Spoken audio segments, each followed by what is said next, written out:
U.S. President Donald Trump on October 23rd denied allowing Ukraine to use long-range missile strikes into Russia, dismissing a report by the Wall Street Journal, WSJ. Trump posted on Truth Social the Wall Street Journal story on the USA's approval of Ukraine being allowed to use long-range missiles deep into Russia is fake news. The U.S. has nothing to do with those missiles, wherever they may come from, or what Ukraine does with them.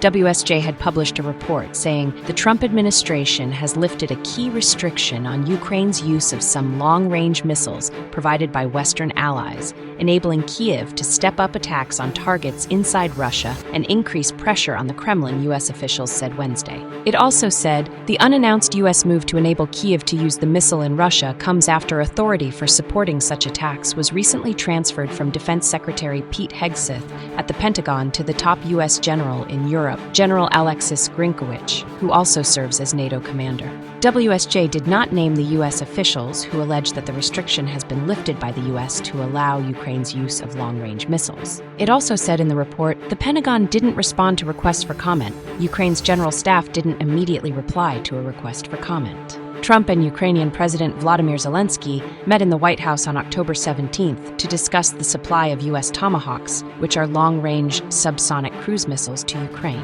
Zelensky believes using Tomahawks to strike deeper into Russian oil and energy facilities would severely curtail Moscow's oil revenue that is funding its war against Ukraine. Trump expressed reservation, saying that supplying Tomahawks to Ukraine could mean a further escalation in the Russia-Ukraine conflict. He described the weapons as a big deal and said that the U.S. needed them for its own defense. Meanwhile, the U.S. on October 22nd announced sanctions on two largest Russian oil companies, Rosneft and Lukoil, in efforts to limit Russia's ability to fund the war against Ukraine. The sanctions will also affect subsidiaries of the two oil companies. The sanctions came after Trump canceled the upcoming summit with Russian President Vladimir Putin in Budapest, calling it a waste of time, after what appears to be Russia's rejection of Trump's call for an immediate ceasefire. Crux News and some media had reported that Russia had rejected the latest call by Trump for an immediate ceasefire, saying Moscow wants to achieve a long-term sustainable peace to eliminate what it views as the root causes of the conflict.